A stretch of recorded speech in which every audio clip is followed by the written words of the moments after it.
Hello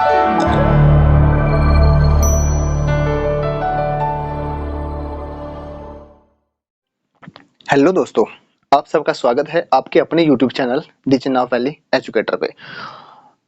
दोस्तों आज हम स्टार्ट कर रहे हैं 10th क्लास मैथमेटिक्स चैप्टर 2 जिसका नाम है पॉलिनोमियल्स। दोस्तों आज इंट्रोडक्शन पार्ट होगा और इसके बाद धीरे धीरे करके इस पूरे चैप्टर के आपको नोट्स मिलेंगे, है ना। पूरी हर एक क्वेश्चन की वीडियो आपको मिलने वाली है। सो दोस्तों अगर आपने अभी तक हमारे चैनल को सब्सक्राइब नहीं किया है तो चैनल को सब्सक्राइब कर दो और बेल आइकन को प्रेस कर दो ताकि हमारी हर आने वाली वीडियो की नोटिफिकेशन आपके पास सबसे पहले पहुंचे। तो दोस्तों इस चैनल पे आने वाले टाइम पे आपको और भी अच्छी अच्छी वीडियोस मिल सकते हैं। सो दोस्तों स्टार्ट करते हैं पोलिनोमियल। पोलिनोमियल का इंट्रोडक्शन, पोलिनोमियल होता क्या है उससे पहले कुछ बेसिक चीजें मैं आपको बता देता हूँ, ठीक है। वो आपको पता होनी चाहिए। हम दो चीजें पढ़ते हैं, है ना। मैथमेटिक्स के अंदर जो नंबर सिस्टम होता है तो उसमें हम लोग एक चीज पढ़ते हैं, कांस्टेंट्स क्या होते हैं और वेरिएबल्स क्या होते हैं। दो चीजें पढ़ेंगे हम अभी अभी हम दो चीजें पढ़ेंगे, ठीक है, कि कांस्टेंट्स क्या होते हैं, वेरिएबल्स क्या होते हैं। ओके, मैं पहले थोड़ा सा लिख देता हूँ, ठीक है, फिर मैं आपको बताता हूँ। देखो देखो दोस्तों, अगर हम मैथमेटिक्स के अंदर बात करें कांस्टेंट्स की, तो दोस्तों नंबर सिस्टम मैथमेटिक्स में जितना भी हम नंबर सिस्टम पढ़ते हैं वो पूरे का पूरा क्या होता है, कांस्टेंट्स होते हैं। मतलब जितने भी नंबर्स होते हैं मैथमेटिक्स के अंदर, है ना, उन सबको हम क्या बोलते हैं, कांस्टेंट्स बोलते हैं। नंबर सिस्टम में होल नंबर्स आते हैं, इवन नंबर्स आते हैं, नेचुरल नंबर्स आते हैं, इवन नंबर्स, ऑड नंबर्स, है ना, रियल नंबर्स, ये सारे जितना भी नंबर सिस्टम होता है ना वो सबको हम क्या बोलते हैं, कांस्टेंट बोलते हैं। दूसरी बात, वेरिएबल्स क्या होते हैं, जितने भी लेटर्स होते हैं, है ना, पूरे लेटर्स को हम क्या बोलते हैं, वेरिएबल्स बोलते हैं। अब इनको वेरिएबल्स क्यों बोलते हैं, क्योंकि इनकी जो वैल्यूज होती है ना वो डिफरेंट डिफरेंट वैल्यूज आती हैं। कभी A2 आ रहा है, कभी A3 आ रहा है, कभी A4 भी आता है, A5 भी आता है। तो हम ऐसी एक नहीं, एक से ज्यादा वैल्यूज हम देखने को हमें मिलती है। तो वेरिएबल का मतलब क्या होता है, चेंज होने वाला, है ना। वेरिएबल मतलब चेंज होने वाला। तो इसका मतलब A चेंज हो जाता है, A की वैल्यू कभी 4, कभी 5, कभी 6। जैसे कि देखो कभी कभी आपको A2 मिलेगा, कभी कभी आप A4 भी देखेंगे, कभी कभी आप A = -10 भी देखेंगे। तो ऐसे करके A की बहुत सारी वैल्यूज होती हैं। बट यहाँ पे देखो, जीरो की A की वैल्यू होती है, जीरो को जीरो ही बोलते हैं, 1 को 1 ही बोलते हैं, 2 को 2 ही बोलते हैं, 2 को कभी 3 नहीं बोलते, 2 को कभी 4 नहीं बोलते। जैसे A को कभी 2 बोलते हैं, A को कभी 4 बोलते हैं, A कभी -10 हो जाता है। तो ऐसे करके कांस्टेंट्स क्या होते हैं, जिनकी वैल्यू कभी चेंज नहीं होती है ना, तो उनको हम कांस्टेंट्स बोलते हैं। पर वेरिएबल्स की वैल्यू चेंज होती है, इसलिए इसको क्या बोलते हैं, इनको क्या बोलते हैं, वेरिएबल्स बोलते हैं। तो आपको समझ में आ गया कि कांस्टेंट्स क्या होते हैं और वेरिएबल्स क्या होते हैं। अब हम पढ़ेंगे थोड़ा सा टर्म्स के बारे में कि भाई टर्म्स क्या होती हैं, ठीक है। देखो देखो जितने भी कांस्टेंट्स होते हैं ना, इंडिविजुअली हम हर एक को क्या बोल सकते हैं, टर्म बोल सकते हैं। ये एक टर्म हो गई, ये भी एक टर्म हो गई, ये भी एक टर्म हो गई, ये भी एक टर्म हो गई, ये भी एक टर्म हो गई, ये भी एक टर्म हो गई, ठीक है। सारे लेटर्स को, सारे कांस्टेंट्स को हम क्या बोल सकते हैं, टर्म्स बोल सकते हैं मैथमेटिक्स की लैंग्वेज में, ठीक है। तो अब जब ये कांस्टेंट्स और वेरिएबल्स दोनों मिलते हैं तब भी टर्म्स बनती है। दोनों मिलने से टर्म कैसे बनती है, फॉर एग्जाम्पल मैंने यहाँ से 2 लिया और यहाँ से x ले लिया, तो ये एक टर्म बन गई। फॉर एग्जाम्पल मैंने यहाँ से कहीं से भी x² लिख दिया, है ना, ये भी एक टर्म बन गई। तो कभी मैंने 2 लिया और साथ में x² लिया, ये एक टर्म बन गई, ठीक है ना। लेकिन इसमें एक चीज है समझने वाली कि देखो जब भी एक कांस्टेंट आता है और एक वेरिएबल आता है उसके बीच में अगर मल्टीप्लाई का साइन होगा तो वो एक टर्म मानी जाएगी। ये एक टर्म है, ये भी एक टर्म है और ये भी एक टर्म है। तो इन सबको क्या बोलते हैं, टर्म्स बोलते हैं, है ना। ये भी टर्म है और ये भी टर्म है, पर एक टर्म है, ठीक है ना। इसमें एक वेरिएबल आ रहा है और एक नंबर आ रहा है, मतलब कांस्टेंट आ रहा है। तो वेरिएबल और कांस्टेंट के बीच में साइन कौन सा है, मल्टीप्लाई का, तो ये टर्म हुआ। लेकिन दोस्तों अगर कभी ऐसा हो जाए 2 + x हो गया, है ना, कभी -4x² + 3 हो गया, तो यार देखो जब भी वेरिएबल और कांस्टेंट के बीच में मल्टीप्लाई को छोड़ करके प्लस आएगा तो ये पूरे का पूरा एक टर्म नहीं है। यहाँ पे ये अलग से टर्म हो गया और ये अलग से एक और टर्म हो गया, तो इसमें दो टर्म्स हो गई, है ना। तो इसमें भी कितनी होगी, दो टर्म्स हो गई। देखो यार अगर प्लस आएगा कभी कभी ऐसे भी होगा x/2, इसका मतलब बीच में क्या आ गया, डिवाइड आ गया। और कभी कभी आपका ऐसे भी आएगा, बीच में क्या आ गया, माइनस आ गया।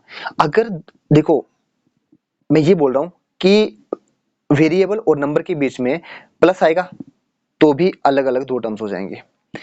अगर प्लस आएगा, है ना, तो दो टर्म्स हो जाएंगे, ठीक है। डिवाइड आएगा तब भी ये अलग से टर्म होगी, ये अलग से टर्म होगी। और अगर माइनस आएगा ये अलग से टर्म होगी और ये अलग से टर्म होगी। तो मतलब क्या हुआ, देखो यार टर्म तब मानी जाएगी वेरिएबल और नंबर के बीच में अगर मल्टीप्लाई होगा तो उसको एक टर्म मानेंगे, दोनों को मिलाकर के एक टर्म मानेंगे। लेकिन जब वेरिएबल और नंबर के बीच में मल्टीप्लाई का साइन होगा। देखो अगर आपको वेरिएबल और नंबर के बीच में कोई भी साइन नहीं दिख रहा ना, तो इसका मतलब इनके बीच में क्या है, मल्टीप्लाई है। फॉर एग्जांपल 4x नहीं दिख रहा ना, तो इसका मतलब 4 into x है ये, है ना। इन दोनों को ऐसे लिख सकते हैं आप, चाहे 4x को ऐसे लिखो चाहे ऐसे लिखो, मल्टीप्लाई बीच में नहीं भी रखोगे तब भी अंडरस्टूड होता है कि x और 4 के बीच में क्या है, मल्टीप्लाई है। तो इसको एक टर्म माना जाता है, दोनों को मिला करके एक टर्म माना जाता है। लेकिन अगर कभी कभी ऐसा होता है x y z कितने मिला दिए, 3 मिला दिए, तो भी एक ही टर्म है, ये एक ही टर्म है। क्यों? क्योंकि तीनों के बीच में क्या है, मल्टीप्लाई है। पर अगर x plus Y plus Z करेंगे तो बीच में क्या आ रहा है, प्लस आ रहा है। तो यहाँ पे अलग अलग तीन टर्म्स हो गई, अलग अलग तीन टर्म्स हो गई। तो ध्यान रखना, वेरिएबल्स और नंबर्स के बीच में अगर कहीं पे मल्टीप्लाई आता है तो वो एक ही टर्म होती है, चाहे वो कितना भी लंबा हो। पर प्लस माइनस डिवाइड अगर आता है तो वो टर्म्स अलग अलग हो जाती है। ठीक है, टर्म्स का आपको समझ में आ गया। अब इन टर्म्स के बीच में क्या होता है कि फॉर एग्जांपल अगर आप लोग कहीं पे क्या लिख रहे हो, देखो थोड़ा सा बताता हूँ। अब दो चीजें बताते हैं, कोफिशिएंट क्या होता है। 2x लिख दिया, 2x² लिख दिया, -4x³ लिख दिया। इसमें क्या होता है कि इसको हम बोलते हैं कोफिशिएंट, ठीक है, और इसको हम क्या बोलते हैं, वेरिएबल। देखो जब भी वेरिएबल के साथ कोई भी न्यूमेरिक फैक्टर होगा, ये कोफिशिएंट, इसको हम कोफिशिएंट बोलते हैं। और जो वेरिएबल होता है इसको तो वेरिएबल ही बोलते हैं। तो ध्यान रखना, वेरिएबल के साथ अगर कोई भी न्यूमेरिक फैक्टर होगा ना, उसको हम क्या बोलते हैं, कोफिशिएंट। मतलब क्या होगा कि इसको हम क्या बोल सकते हैं, न्यूमेरिक फैक्टर भी बोलते हैं इसको, ठीक है ना, NUMERIC, न्यूमेरिक फैक्टर। वेरिएबल के साथ जो न्यूमेरिक फैक्टर होता है उसको हम क्या बोलते हैं, कोफिशिएंट। ये वेरिएबल समझ में आया। जैसे यहाँ पे क्या है, 2 क्या है आपका, कोफिशिएंट, ठीक है, कोफिशिएंट। और ये x कर क्या है, वेरिएबल, ठीक है, x क्या है, वेरिएबल। ऐसे ही यहाँ पे कोफिशिएंट कितना है, -4। पर -4 है किसका कोफिशिएंट, x³ का। x³ का कोफिशिएंट कितना है, 4 है। ध्यान रखना, x³ का कोफिशिएंट 4 है। यहाँ पे x का कोफिशिएंट कितना है, 2 है। अगर कहीं पे सिर्फ इतना मिले आपको, देखो स्टूडेंट, अगर सिर्फ कहीं पे आपको x मिले तो फिर पूछेंगे इसका कोफिशिएंट कितना है, तो आप बोलोगे 1, क्योंकि 1 हर वेरिएबल के मल्टीप्लाई में आप लगा सकते हैं। तो कहीं पे अगर ओनली y दिखे तो इसके साथ कुछ नहीं दिख रहा, फॉर एग्जांपल स्क्वायर में है तो इसके साथ कुछ नहीं दिख रहा, तो इसका मतलब इसके साथ कुछ नहीं दिख रहा, तो इसका मतलब क्या हुआ, इसके साथ 1 है। तो यहाँ पे कोफिशिएंट क्या है, 1 है। तो कोफिशिएंट भी समझ में आ गया, वेरिएबल भी समझ में आ गया, ठीक है। अब हम बढ़ते हैं आगे। देखो अब हम पढ़ेंगे एक्सप्रेशन, धीरे धीरे हम आएंगे पॉलिनोमियल पे। बहुत इंटरेस्टिंग है, बने रहिए, देखते रहिए, ठीक है। हर चीज आपको समझ में आनी चाहिए। कोफिशिएंट क्या होता है, वेरिएबल क्या होता है, न्यूमेरिक फैक्टर को हम कोफिशिएंट बोलते हैं, ये सब चीजें पता होनी चाहिए। अगर कहीं पे आपको कोफिशिएंट नहीं दिख रहा है तो इसका मतलब उसके साथ कोफिशिएंट कितना है, 1 है, किसी वेरिएबल के साथ। वो क्यूब में भी हो सकता है वेरिएबल, 4 पावर में भी हो सकता है, कुछ भी हो सकता है, ठीक है। तो अब हम आते हैं अलजेब्रिक एक्सप्रेशन पढ़ते हैं आगे, ठीक है। देखो अब हम पहले पढ़ेंगे अलजेब्रिक एक्सप्रेशन, कि भाई अलजेब्रिक एक्सप्रेशन होता क्या है, ठीक है। देखो पहले मैं आपको डेफिनेशन लिख के बता देता हूँ कि अलजेब्रिक एक्सप्रेशन होता क्या है, फिर मैं आपको अच्छी तरह से इसको समझाता हूँ। देखो, best definition of algebraic expression. Students ध्यान से देखो, एक कॉम्बिनेशन होता है कांस्टेंट्स का एंड वेरिएबल्स का, connected by the science of fundamental operations like addition, subtraction, multiplication and division is known as algebraic expression. देखो यार, अलजेब्रिक एक्सप्रेशन होता क्या है, बोला एक कॉम्बिनेशन होता है। कॉम्बिनेशन मतलब चीजों का समूह, मतलब चीजों को जब हम जोड़ते हैं तो उसको हम कॉम्बिनेशन बोलते हैं। तो इसका मतलब क्या हुआ कि कांस्टेंट्स और वेरिएबल्स हम लोगों ने पढ़ लिया, तो कांस्टेंट्स और वेरिएबल्स को जब हम कनेक्ट करते हैं, एक दूसरे के साथ जोड़ते हैं, है ना, और उनके बीच में साइंस कौन से लगाते हैं, फंडामेंटल ऑपरेशन साइन कौन से लगाते हैं हम लोग, एडिशन का साइन हो गया, सब्ट्रैक्शन का साइन हो गया, मल्टीप्लिकेशन का साइन हो गया और डिवीजन का साइन हो गया, उसको हम बोलते हैं अलजेब्रिक एक्सप्रेशन। तो मतलब क्या हुआ, मतलब ये हुआ कि एडिशन का साइन होगा अगर वेरिएबल और कांस्टेंट्स के बीच में एडिशन का साइन होगा तब भी अलजेब्रिक एक्सप्रेशन, सब्ट्रैक्शन होगा, मल्टीप्लिकेशन होगा, डिवीजन होगा, तो तब भी क्या होगा, अलजेब्रिक एक्सप्रेशन होगा। नहीं समझ में आया ना, तो देखो एग्जांपल देते हैं, एग्जाम्पल देकर के आपको अच्छी तरह से समझाते हैं। कुछ एग्जाम्पल्स देता हूं, ठीक है।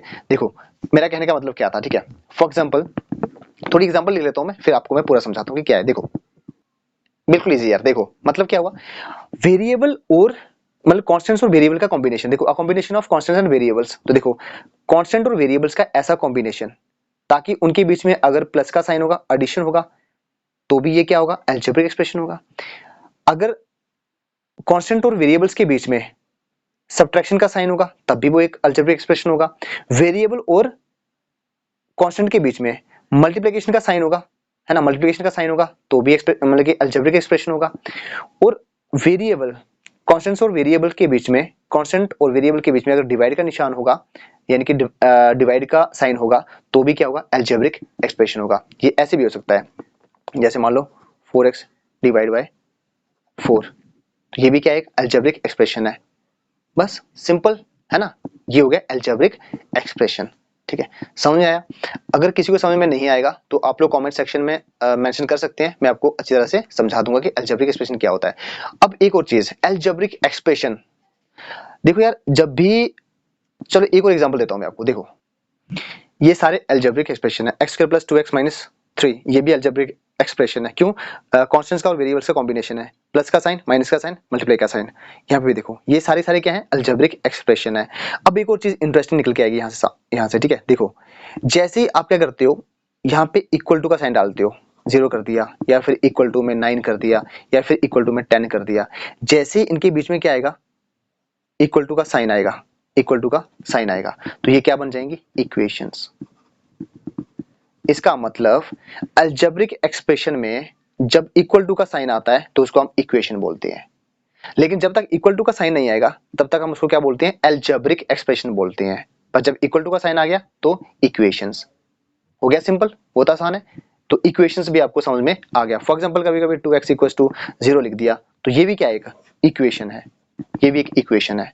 बस अलजेब्रिक एक्सप्रेशन में जब इक्वल टू का साइन आ जाता है वो इक्वेशन बन जाती है। इसका मतलब अलजेब्रिक एक्सप्रेशन भी समझ में आ गया और इक्वेशन भी समझ में आ गया। ठीक है ना, अब हम टाइप्स ऑफ पोलिनोमियल करते हैं। ठीक है, देखो सॉरी, अब पोलिनोमियल टाइप्स नहीं, पहले हम पोलिनोमियल तो पढ़ लें टाइप्स कहां से आ गई, पहले पोलिनोमियल पढ़ेंगे हम लोग। ठीक है, अब मैं आपको समझाऊंगा कि पोलिनोमियल एक्चुअली होता क्या है। ठीक है, पहले मैं लिख देता हूं थोड़ा सा, है ना, पोलिनोमियल होता क्या है। देखो देखो यार, पोलिनोमियल बहुत आसान है। पोलिनोमियल क्या होता है, पोलिनोमियल यार कुछ नहीं होता। देखो एक अलजेब्रिक एक्सप्रेशन ही तो होता है, in which all the variables have powers as a whole number is known as a polynomial।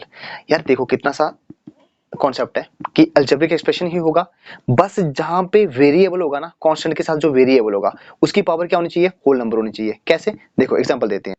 मतलब क्या हुआ, मतलब ये हुआ कि देखो 2 है और साथ में वेरिएबल है, बोला जितने भी वेरिएबल्स होंगे सभी वेरिएबल्स की पावर क्या होनी चाहिए, होल नंबर होनी चाहिए। तो इसकी कितनी है, 0, तो 0 क्या होता है, होल नंबर। इसका मतलब ये पोलिनोमियल है, ये पोलिनोमियल है। यहाँ पे देखो x की पावर कुछ नहीं है ना, तो इसका मतलब x की पावर यहाँ पे 1 है, तो ये भी क्या हुआ, वेरिएबल। x की पावर 3 है, 3 क्या होता है, होल नंबर होता है। 2 क्या होता है, होल नंबर होता है। इस पे कुछ नहीं है, इसका मतलब 1 है। तो इसमें जितने भी वेरिएबल्स आपको दिखाई देंगे, 1 2 3, इसमें तो एक ही है, इसमें तो एक ही है। जितने भी वेरिएबल्स हो सबकी पावर क्या होनी चाहिए, होल नंबर में होनी चाहिए। होल नंबर क्या होते हैं, जो 0 से स्टार्ट होते हैं, 0 1 2 3 4 ऐसे करके ना।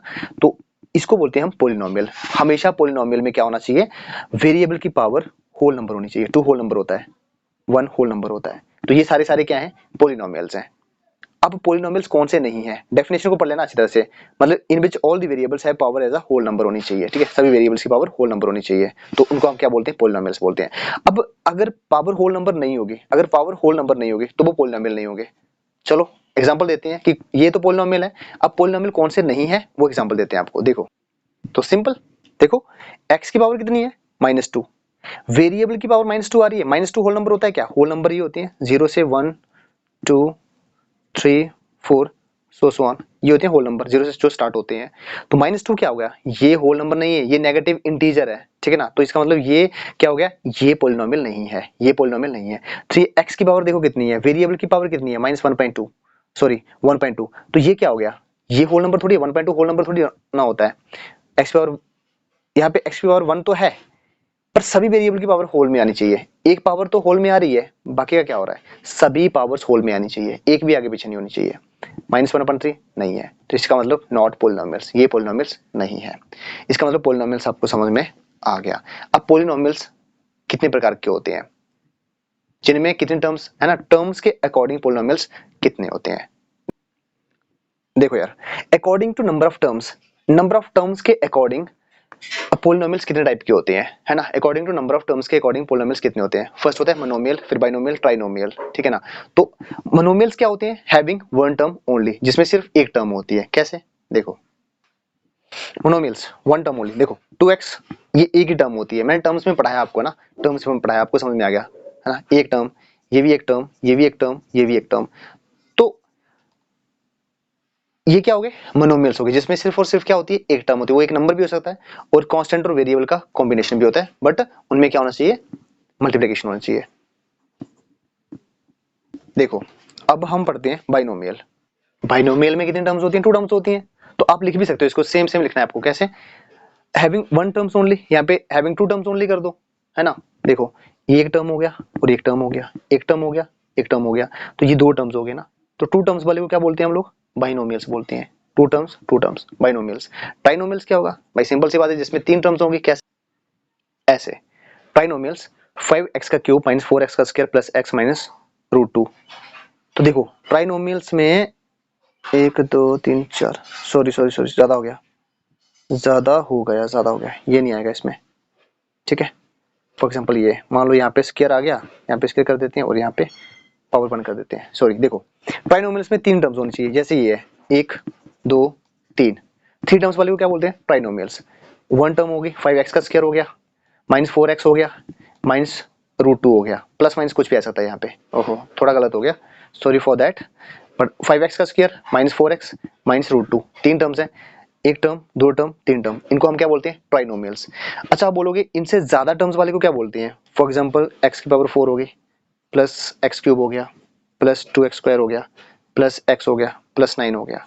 तो इसको हम बोलेंगे, देखो जब 3 से ज्यादा टर्म्स होंगी तो उसको सिंपली हम क्या बोलेंगे, पॉलिनोमियल्स बोलेंगे, पॉलिनोमियल्स बोलेंगे। सिंपली जब 3 से टर्म्स ज्यादा हो जाए, 1 2 3 4 5, 5 टर्म्स हो गई तो ये पोलिनोमियल्स, मतलब कि ये तो 5 हो गई, 4 वाले को भी हम क्या बोलेंगे, मतलब 3 से ज्यादा टर्म्स आएंगे तो हम उसको पोलिनोमियल बोलेंगे, ठीक है। तो ये मोनोमियल्स हो गया, बाइनोमियल्स हो गया, ट्राइनोमियल्स हो गया, कुछ स्पेसिफिक नेम्स इनको दिए हुए हैं ना, कुछ स्पेसिफिक नेम्स इनको दिए हुए हैं। तो ये तीन को ही एक स्पेसिफिक नाम इनको दिए हुए हैं, बाकी सबको पोलिनोमियल मानते हैं, ठीक है। तो इन तीनों को हम लोग एक स्पेसिफिक नेम दिया, मोनोमियल्स, बाइनोमियल्स, ट्राइनोमियल्स। 3 टर्म्स वाले को, 2 टर्म्स वाले को और 1 टर्म वाले को स्पेसिफिक नाम मिल गया, तो इनको हमने क्या बोला कि ये मोनोमियल्स हैं, बाइनोमियल्स हैं, ट्राइनोमियल्स हैं। पर बोला कि 3 से ज्यादा अगर टर्म्स होंगी तो उनको हम क्या बोलेंगे, पोलिनोमियल्स बोलेंगे। ज्यादा टर्म्स वाले को ना स्पेसिफिक नाम नहीं मिले, सिर्फ फर्स्ट 3 को ही मिले, ठीक है। तो ऐसे करके ये हो गए पोलिनोमियल्स। अब हम पोलिनोमियल्स को डिस्कस करेंगे अकॉर्डिंग टू डिग्री, है ना। अकॉर्डिंग डिग्री के हिसाब से टाइप्स ऑफ पोलिनोमियल्स डिस्कस करेंगे। देखो types of polynomials according to degree, पहले according to number of terms था, अब अकॉर्डिंग टू डिग्री, ठीक ना। जिसकी डिग्री 1 होगी वो क्या होगा, 2 होगी वो क्या होगा, है ना। ऐसे करके हम लोग बोलेंगे। तो सबसे पहले हमारा आता है लीनियर पोलिनोमियल। ये देखो linear polynomial 2x plus 3, 2x minus 4 etc, है ना। आपको दिख रहा होगा। देखो सिंपल सी बात है कि इसकी हाईएस्ट पावर कितनी है, 1। तो पावर 1 वाले को हम क्या बोलते हैं, लीनियर पोलिनोमियल। पावर कितनी है, 1। अगर वेरिएबल की पावर 1 होगी तो उसको हम क्या बोलेंगे, हम बोलेंगे उसको, सॉरी दिख नहीं रहा यार, देखो, है ना। तो 2x की पावर 1 प्लस 3, 2x की पावर 1 माइनस 4, तो 1 पावर वाले को हम क्या बोलते हैं, लीनियर पोलिनोमियल्स। तो इसकी जो जनरल फॉर्म होती है वो क्या होती है, वो ऐसी होती है ax प्लस सी, मतलब एक ए कुछ भी हो सकता है, x के साथ ए कुछ भी हो सकता है। जैसे यहाँ पे 2 है और यहाँ पे 2 है, तो यहाँ पे कभी कभी ऐसे भी हो सकता है 3x प्लस 9 हो गया, तो x के साथ 3 है, तो ए कुछ भी हो सकता है। ए को चेंज करते जाओ और बहुत सारे पोलिनोमियल्स आप बनाते जाओ। c कांस्टेंट नंबर होता है, ठीक है। तो इसका ये जनरल फॉर्म ये वाला होता है। इसके बाद हम पढ़ते हैं कौन सा, क्वाड्रेटिक पोलिनोमियल, जिसकी डिग्री कितनी होती है, 2 होती है। देखो ऐसा क्वाड्रेटिक पोलिनोमियल में जो हाईएस्ट डिग्री होती है वो 2 होनी चाहिए, हाईएस्ट डिग्री 2 है, तो इसको क्वाड्रेटिक पोलिनोमियल बोलते हैं। मतलब एक स्पेसिफिक इसको मतलब नाम मिला हुआ है, ठीक है। इसमें 1 है, पावर 2 है, 1 है, तो हाईएस्ट पावर कितनी है, 2। इसका जो जनरल फॉर्म होता है ना वो क्या होता है, वो ये होता है ax का square plus bx plus c। ये क्वाड्रेटिक पोलिनोमियल है, क्वाड्रेटिक पोलिनोमियल, क्योंकि फर्स्ट टर्म में हाईएस्ट डिग्री 2, ये सेकंड टर्म, ये थर्ड टर्म, 3 टर्म्स ही होती है क्वाड्रेटिक पोलिनोमियल में। बस डिग्री की बात होती है, इसमें हाईएस्ट पावर 2 है। तो ऐसे ही क्या आएगी आपकी, अब क्यूबिक पोलिनोमियल आएगा, उसमें डिग्री कितनी होगी, 3 होगी। हाईएस्ट डिग्री कितनी होगी, 3 होगी। हाईएस्ट 3 से छोटी तो 2 भी आएगी, 1 भी आएगी भाई, पर उसमें क्या होना चाहिए, हाईएस्ट 3 होनी चाहिए। जैसे इसमें हाईएस्ट 2 है, तो हाईएस्ट 2 डिग्री वाले को हम क्या बोलते हैं, क्वाड्रेटिक पोलिनोमियल बोलते हैं। देखो तो बहुत आसान, क्यूबिक पोलिनोमियल क्या होता है, 3x का क्यूब प्लस 2x का स्क्वायर प्लस x प्लस 1। तो देख लो हाईएस्ट पावर कितनी है, 3 है, 2 है, 1 है। पहली बात तो ये क्वाड्रेटिक पोलिनोमियल, और इसको पोलिनोमियल क्यों बोला, क्योंकि पावर्स देखो होल नंबर में आ रही है ना। तो ये क्वाड्रेटिक पोलिनोमियल हो गया, ये भी क्वाड्रेटिक पोलिनोमियल हो गया। इसका जनरल फॉर्म क्या है, इसका जनरल फॉर्म आप ऐसे लिख सकते हैं, ax का क्यूब प्लस bx का square plus cx plus d ये इसका जनरल फॉर्म है। यहाँ से आप लोग ए की और बी की और सी की वैल्यू चेंज करते जाओ और डी की वैल्यू चेंज करते जाओ और बहुत सारे आपको क्वाड्रेटिक पोलिनोमियल्स मिलते जाएंगे, बहुत सारे अनलिमिटेड है ना, इनफाइनाइट, बहुत सारे मिलते जाएंगे। तो ये था। अब ये इसके बाद अगर पावर आपकी 4 आती है ना, 4 पावर आती है हाईएस्ट पावर, तो उसको हम जनरली क्या बोलते हैं, पोलिनोमियल बोलते हैं, जनरली पोलिनोमियल बोलते हैं उसको, ठीक है। तो ये डिग्री के हिसाब से था, ठीक है, क्योंकि तीन कोई देखो मैथमेटिक्स में ना तीन कोई स्पेसिफिक नाम मिले हैं, ठीक है। तो ये था इंट्रोडक्शन पार्ट पोलिनोमियल का। इसके बाद भी कुछ इंट्रोडक्शन पार्ट आएगा, वो हम आगे डिस्कस करेंगे जब हम एक्सरसाइज स्टार्ट करेंगे, ठीक है। अभी तक तो इंट्रोडक्शन पार्ट इतना ही है, ठीक है, थोड़ा और भी है लेकिन वो नेक्स्ट वीडियो में हम कवर करेंगे। Okay, thank you for watching.